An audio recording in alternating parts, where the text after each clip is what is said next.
Allora, scelta di una vacanza diversa, esperienziale, in un agriturismo, un numero abbiamo visto crescente, Presidente, legato anche a una vocazione sempre più turistica del territorio, con i dovuti paletti e con le dovute opportunità, perché né può essere un'invasione eccessiva, perché bisogna rispettare, diceva la signora, rispettare l'ambiente, rispettare una struttura che è una struttura produttiva, tra l'altro, certo, perché è fatta di persone che lavorano, di animali, di produzioni agricole, e quindi ci vuole l'adeguata educazione, si entra a contatto con un altro mondo e ci si vuole immergere, bellissimo.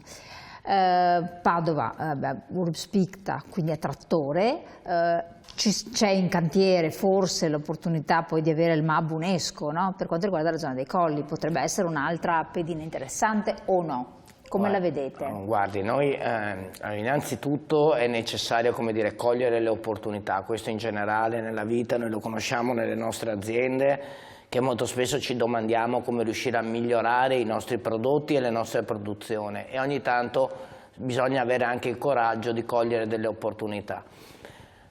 L'opportunità del turismo, come si sta dando nell'ultimo periodo, è un'opportunità che le aziende agricole devono avere la capacità di cogliere, per cui chi è già strutturato in agriturismo, ma anche aziende agricole che vogliono strutturarsi nel futuro.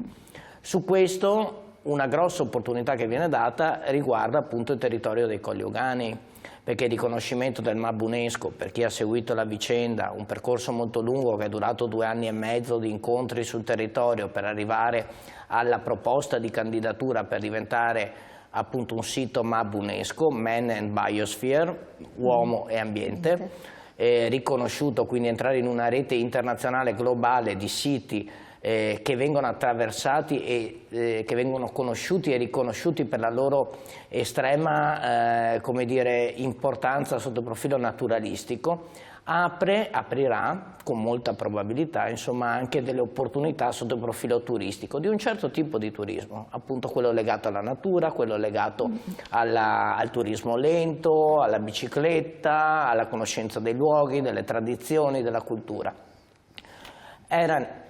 Sì, il messaggio è: una volta l'agriturismo era un'esperienza di vita e di cibo, ora purtroppo l'agriturismo è diventato un vero e proprio hotel e ristorante, questo scrive un telespettatore, dopo faccio rispondere alla Presidente.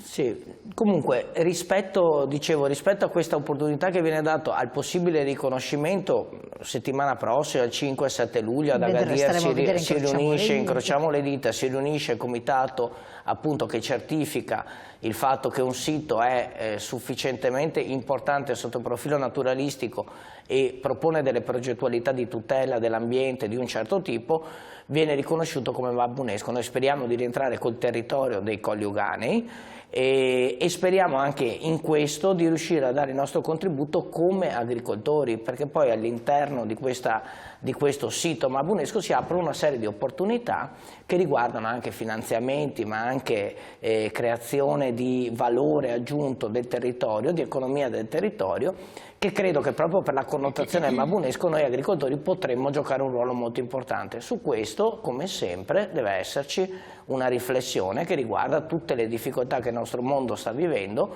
compresa la difficoltà di aprire e di tenere in piedi un agriturismo e come dire, a dare un orizzonte possibile e praticabile per le nostre aziende agricole, anche per i giovani che entrano in agricoltura, no? Questo è un altro aspetto, che è l'altro aspetto fondamentale, cioè se noi abbiamo un sistema che è ingessato, che non ti permette di iniziare un'attività che dia soddisfazione sotto il profilo, come dire, del riconoscimento sociale ma anche economico, è chiaro che i ragazzi qua ce li perdiamo. Invece noi come settore abbiamo bisogno di avere maggiori forze da parte dei giovani che entrino in un'azienda agricola e che magari riragionino anche quello che è il business, passatemi il termine, dell'azienda agricola, comprendendo anche un'attività connessa, ma in questo non possono essere bloccati da burocrazia e da difficoltà di gestione e come dire, di soddisfazione appunto.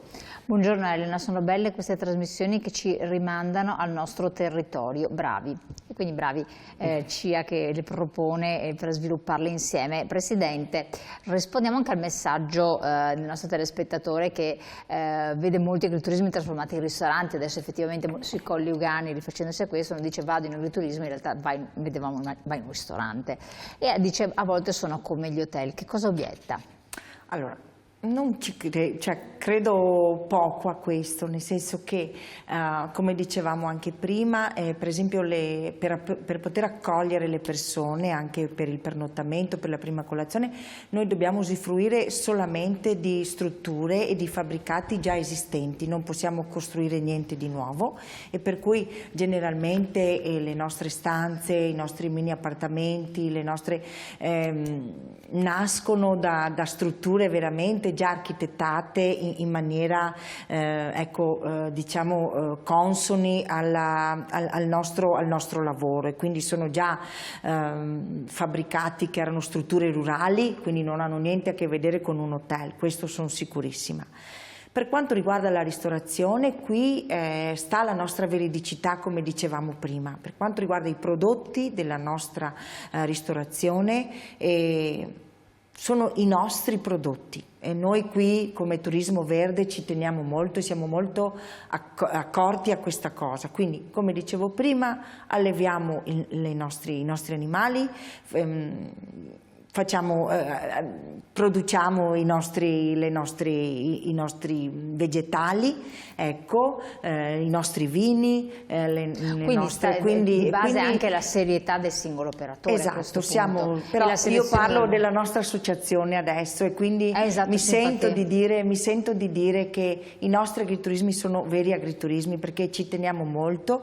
Siamo noi, per prima la nostra associazione per prima ci aiuta ad essere veri, a rispettare la legge, e i primi controlli li facciamo noi all'interno della nostra associazione.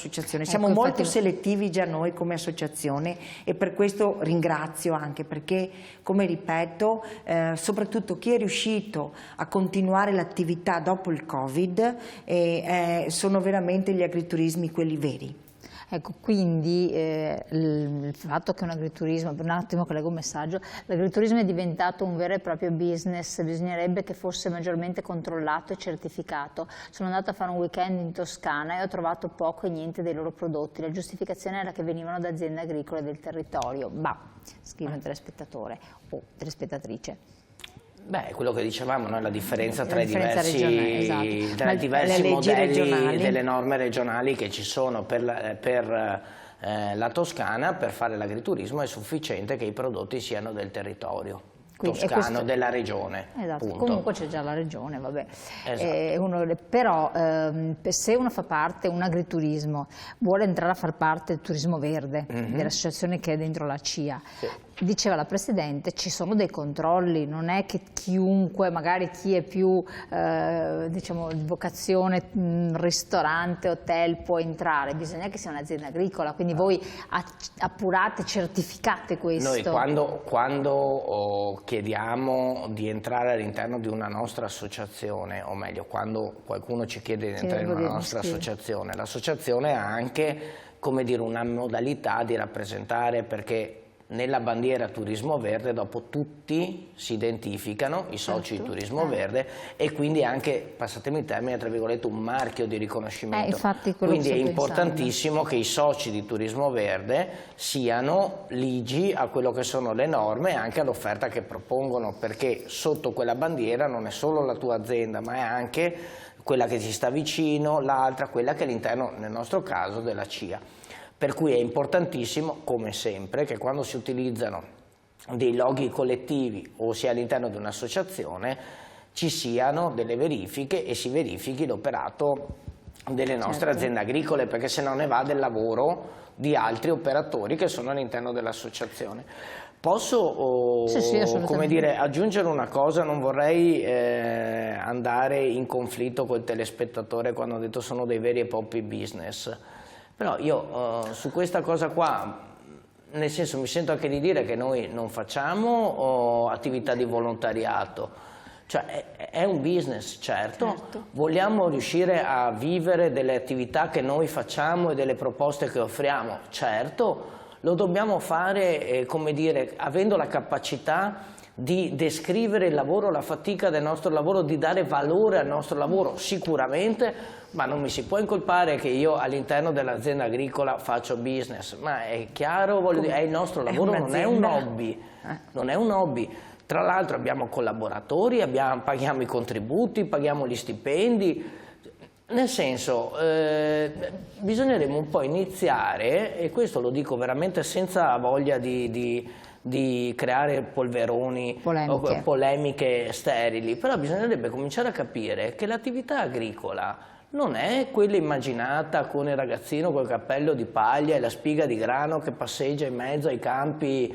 rigogliosi. Cioè noi ci alziamo la mattina alle 5, montiamo sul trattore, lavoriamo, andiamo a letto tardi, dobbiamo fare la parte burocratica, dobbiamo saperne di fiscalità, dobbiamo fare la parte di pubblicità.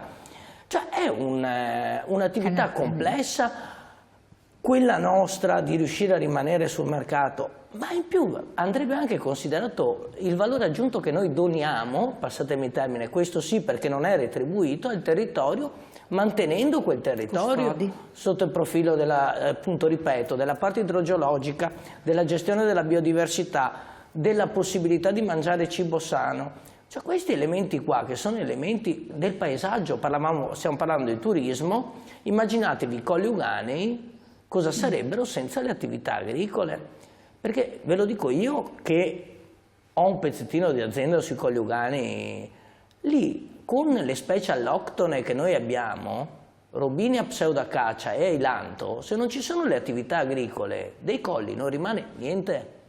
Cioè, non rimane nulla. O c'è l'uomo che gestisce quello che è il territorio naturale, anche naturale, oppure nella situazione in cui siamo di un territorio assolutamente antropizzato, modificato sul profilo naturalistico, se non c'è il costante intervento dell'uomo sotto il profilo della manutenzione, della gestione, di tutte queste cose qua, hai voglia di farti le passeggiate sui Colli Euganei la domenica? Cioè, io no, ma basta 2 o 3 come questo periodo piovoso e senti rispariscono immediatamente. No, ma vorrei un attimo che si facessero delle riflessioni, ecco. Bravo, bisogna promuovere la bellezza dei nostri colli che sono un esempio di crescita e di qualità dei prodotti coltivati, come ad esempio il vino e l'olio che sono diventati di altissimo livello in questi ultimi 15 anni. Stavo dicendo proprio questa cosa, che per esempio la legge nuova, adesso la norma, ci permette anche comunque di un'altra piccola attività connessa, non è l'agriturismo in senso lato, ma è l'oleoturismo e l'enoturismo, per cui le nostre aziende agricole che sono in maniera specificatamente sui colli possono dare questa sfaccettatura al turista, che non è l'agriturismo in senso lato, per cui anche lì ci sono percentuali di prodotti particolari per le quali loro possono comunque considerarsi degli agriturismi, però con un settore specifico, e quindi se anche come diceva prima il telespettatore non ci sono prodotti a 360 gradi, però c'è un prodotto specifico, e quindi anche questa è una fetta di turismo che le nostre aziende possono offrire al turista. Certo. Ed è un prodotto particolare che giustamente nei colli è ben difficile riuscire ad avere il 65% dei prodotti, però allora ci si specializza con l'olio o con il vino. Anche questa è un'opportunità in più che viene data alle nostre aziende. Quindi proprio per sapere, visto che siamo giunti anche al termine, un agriturismo dove c'è specializzato con l'olio potrebbe proporre la crema all'olio d'oliva? Certo, come quindi i prodotti quindi frutto della propria produzione, quindi degli elaborati che sono anche molto allettanti, come le marmellate. Nel caso dell'oleoturismo e dell'enoturismo sono praticamente dei prodotti turistici che vengono offerti al turista, che seguono un prodotto specifico, correlato con la possibilità di uno spunciotto piuttosto che queste cose qua, però sostanzialmente è la degustazione dell'olio piuttosto che la degustazione del vino, e che attraverso questo elemento qua si riesce a dare un'ulteriore offerta di turismo per il territorio, al turista che viene nel territorio, meglio detto. Assolutamente. Allora, io vi ringrazio, siamo giunti al termine, abbiamo fatto questa discussione molto interessante perché di base è una cultura che si deve diffondere, una consapevolezza, una conoscenza, e conoscendo, imparando, parlandone, divulgando, si iniziano ad apprezzare e a comprendere certe realtà che forse tra noi italiani sono meno conosciute, meno apprezzate nel territorio, però che a forza di dai qualcosa si riesca ad ottenere. Allora io vi auguro buon lavoro a entrambi, perché questo immagino poi sia anche un periodo abbastanza caldo, tra virgolette. In tutti i sensi. L'agricoltura va bene? L'agricoltura con un po' di difficoltà, considerando le piogge degli ultimi 2 mesi. Comunque ne parleremo anche di questo prima dell'estate. Grazie ai telespettatori, grazie ai nostri ospiti, grazie di aver partecipato e buon proseguimento.